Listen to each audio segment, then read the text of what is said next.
you really get to what the government has written about in some of these papers, and that's the 아이고야, 안녕하세요. 매일매일 운동하기를 실천하고 있는 동탄 왕코입니다. 오늘은 8월 24일이죠. 오늘부터 이제 야간 근무가 시작이 됩니다.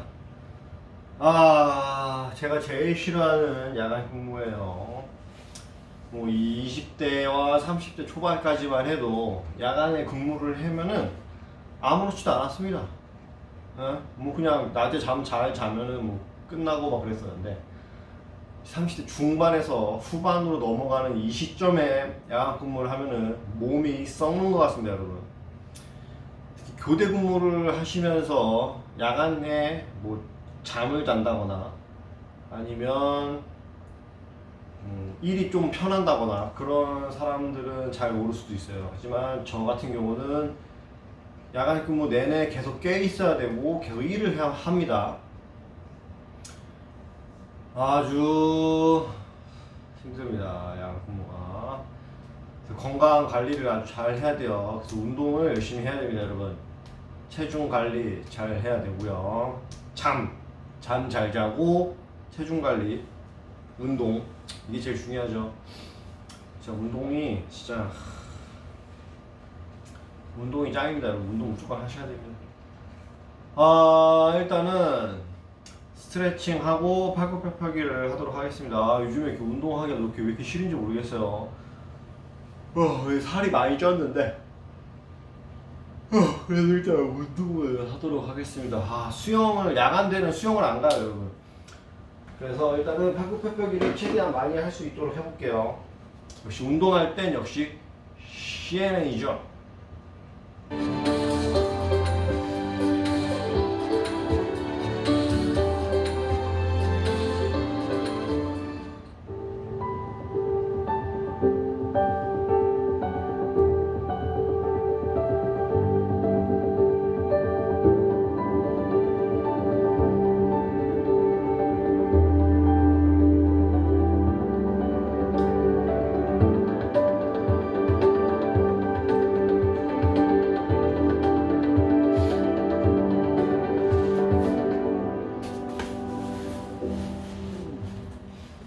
Today we live in an unpredictable environment and news races around the world at breakneck speed. The missile struck right here. What is your interpretation of Putin's intention? My show brings you the latest news and top news makers. What does President Putin think he has achieved in Ukraine to date? We just want to say stop to Vladimir Putin. And we also dive below the headlines to explore vital issues impacting our lives. What are you looking at for the future with these additional formations that you've talked about, and where? What are the UN and other countries doing for you? Is it enough? It's crucial we make sense of what's happening. We are doing this for our very survival. What do you think a peace or a ceasefire or an end to this looks like? And fully understand what's at stake. We have will, we have guts, and we are fighting like hell. Amanpour, Tuesday to Saturday on CNN. Tech for aerodynamics. I'm looking at the way animals behave in an undisturbed way. Tech for robots. There are a lot of different functionality that can be integrated to the Miller robot system. Tech for energy. We're talking about keeping our same way of life, but doing it in a more sustainable way. This is Tech for Good. Join me as you meet the minds behind the technologies inspired by the intelligent systems of nature. Tech for Good, Saturday on CNN in association with Samsung. When I was writing Just the Way You Are, I didn't have the lyrics. I recalled the melody and the chords of da da da da da da da. So don't forget the frickin' words. Let me get to a piano and then I'll write them so I don't forget them. Extraordinary with Fareed Zakaria. Exclusive Billy Joel interview Sunday on CNN. This is CNN. More people get their news from CNN than any other news source. The U.S. sending a clear warning to Americans in Ukraine, get out. That amid growing fears that Russia's war in Ukraine may soon enter a new and devastating phase exactly 6 months after Kremlin forces invaded. We have warned for months and months that they should not be there. If anybody did remain, now is the time to start making your plans to get out of the country. And it's already Ukrainian Independence Day in Ukraine, where cities have banned large public celebrations as fears of Russian strikes are high following the death of a daughter of one of Putin's most high-profile allies. So joining me now to discuss, the former Secretary of Defense, William Cohen. Good to see you, Secretary. Thank you so much. So if U.S. officials are all but demanding Americans get out, what does that say about how bad things could get, especially with tensions so high? I think they're projecting that President Putin is going to accelerate and intensify the war in Ukraine. He doesn't need an excuse to launch any more devastation on Ukraine, but now he's really taking advantage of the assassination that took place and saying this is something that Ukrainians did. There's no presumption of innocence when it comes to Putin. There's no presumption of credibility on anything the Russians say. And so I think we have to take that with a good deal of skepticism. But nonetheless, he may use this to rally the Russian people. Again, he doesn't have to, because he's made it a crime for anybody to say it's a war or to criticize the war, to go 15 years in prison. But this is it could be an effort on his part to get more support, because he's been losing thousands of soldiers. He's seeing these people come home in body bags and coffins. He may have domestic concerns being raised by the military as opposed to the war, because they're not being properly equipped and trained, etc. There may be partisan groups within Russia, according to one former member of parliament in the Russian parliament who was kicked out of the parliament, now living in Kyiv.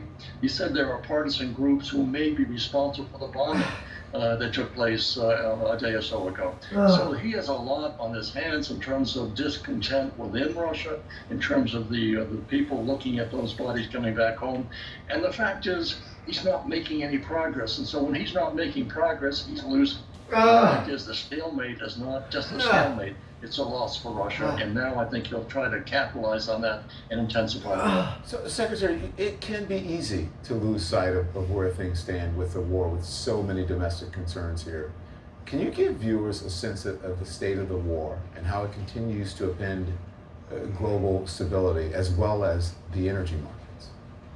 Well, as we look at the individual who was murdered, the young lady, and we don't take any joy in seeing anyone murdered. But let's go back and look at what's happened in Ukraine.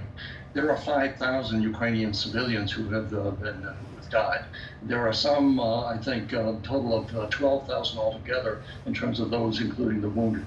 We've had 5 million refugees. We've had 7 million displaced individuals. So when you look at Bucha, look at Mariupol, and see what has happened there, and give you some idea of the context in which we're talking about. But in terms of national security, you just finished an interview with Norm Eisen talking about the national security of 340 million Americans that may have been compromised by the former president. Now we're looking at what Putin may do. He's even talking about possibly going against Estonia.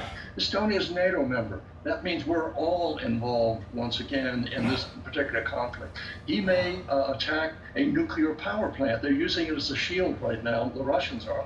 If that is attacked by either the Russians or there's a domestic attack upon it, that could affect millions of people in Ukraine, Europe, also Russia. So there's a lot at stake in terms of what's going on in Ukraine, and it's not just limited to Ukraine. We have a national security interest in what Putin is doing as well, just as we have a national security interest in what former President Trump has done by holding on to highly classified secret documents.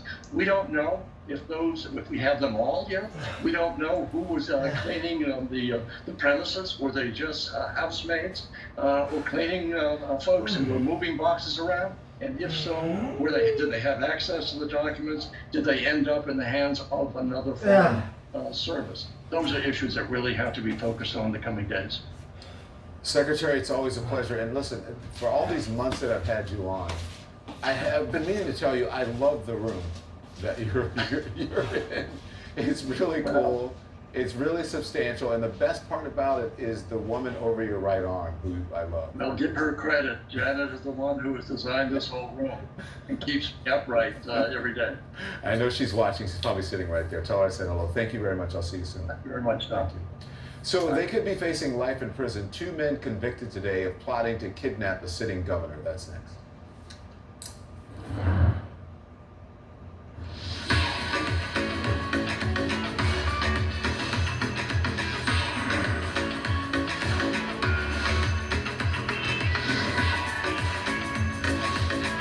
Lotte takes a new leap beyond its boundaries. Our change will lead to better lives for all. New Lotte, the power of a better world. New today, better tomorrow. Lotte.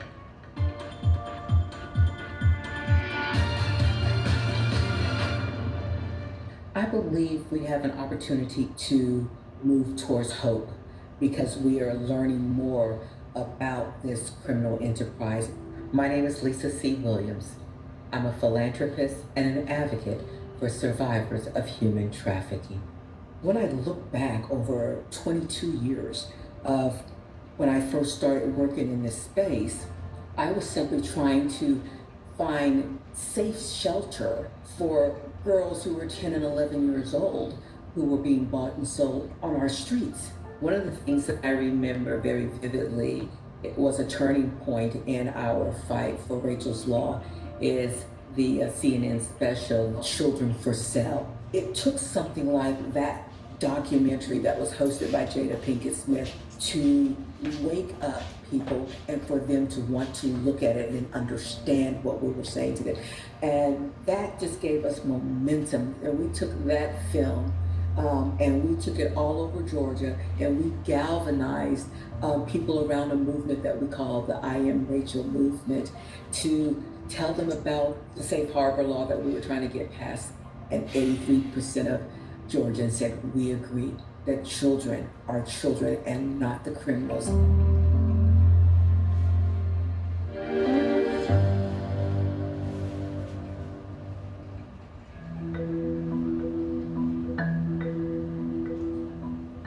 So what's happened since the last time we were here in person in Bank of America and colleague companies is the private sector has taken the field with force. So net zero commitments by companies in their supply chains, net zero commitments in how they run their operations, causes a series of activities that creates purchase power, creates business models, creates that. So the private sector from before COP26 through COP26 now have committed these net zeros. You can't change that. Will oil prices go up and down between now and 2050? My guess will go up and down a lot here and there. But otherwise, you can't change this basic commitment by these companies. I believe there's a transition project. I believe it has to be just transition. I believe the oil companies have to change. I believe the new energy companies have to change. Everybody has to work together. So it's a business thing that we can solve.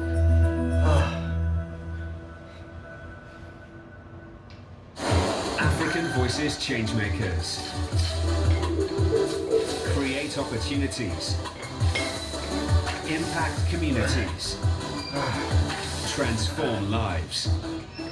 Healthcare workers go beyond the front lines to save lives. My passion was just to make sure that I do my work and make sure that people don't get sick with diseases that can be easily prevented. African Voices Changemakers, only on CNN.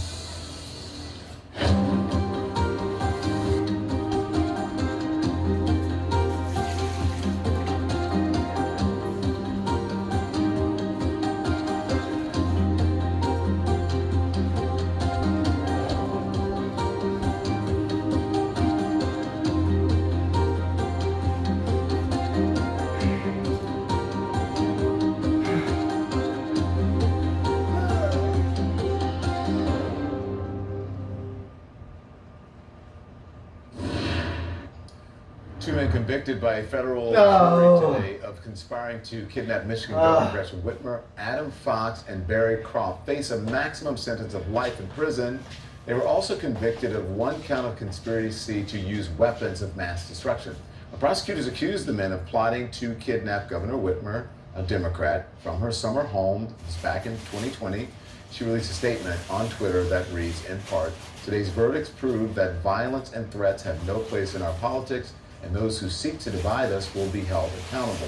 Going on to say, plots against public officials and threats to the FBI are a disturbing extension of a radicalized domestic terrorism that festers in our nation, threatening the very foundation of our republic.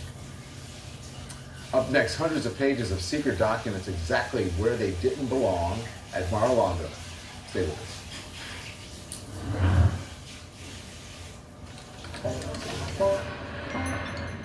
There are more people clicking than ever before, so we need greener ways to get to their door.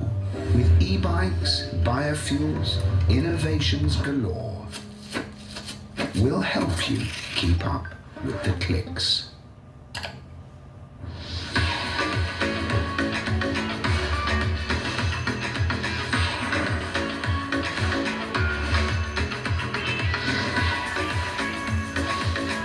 Lotte takes a new leap beyond its boundaries.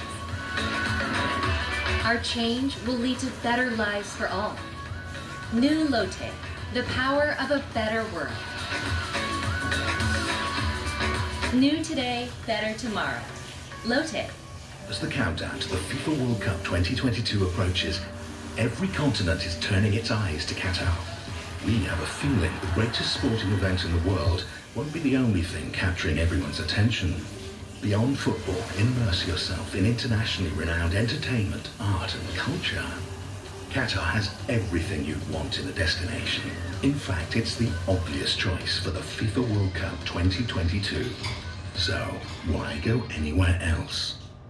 Hate ignited the Holocaust. Ignorance fueled it. A reality that must be remembered. We witness Holocaust denial today. Wolf Blitzer takes you inside the U.S. Holocaust Memorial Museum. Never again. Saturday on CNN.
Oh.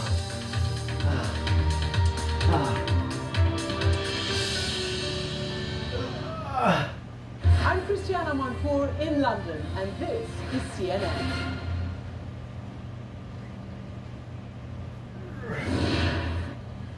Tonight, new details about the classified documents at Trump's Mar-a-Lago home. A letter from the National Archives revealing the former president had more than 700 pages, including some of the most sensitive information in this country.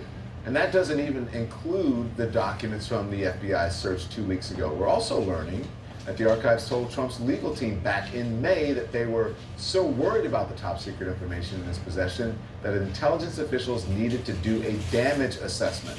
Hard to believe a Trump ally actually released this letter. Now I want to bring in now CNN's senior legal analyst, Mr. Eli Honig, and Ms. Carrie Cordero, who is a former counsel to the U.S. Assistant AG for National Security. Good evening to both of you. So, Ellie, we now know that Trump had 700 pages of classified documents in his home. The information confirmed in this letter released by his own team. It's a lot of information. How damaging is this for Team Trump? Well, there's two parts of it. First of all, there's what Donald Trump and his people had down in Mar-a-Lago. I mean, 700 pages is a heck of a lot of the highest level classified. We're talking about, if you look at that pyramid, the top slice of that is top secret. They're above, they're at the very tippy top point of this with SCI, which is segmented, compartmented information, and with SAP, which is special access program. So the most classified of classified. But really what this letter shows us is that Donald Trump and his team knew, they were told, you have classified documents, and even with that, still only gave over a portion and sort of forced archives and later DOJ to fight it out. Carrie, I want to get your take on this, because Trump says that this letter shows that the investigation is political because it mentions communications with the Biden White House. But doesn't it actually show a lot of deference to Trump? I think the key part of this letter is whose documents are these? These documents are the proper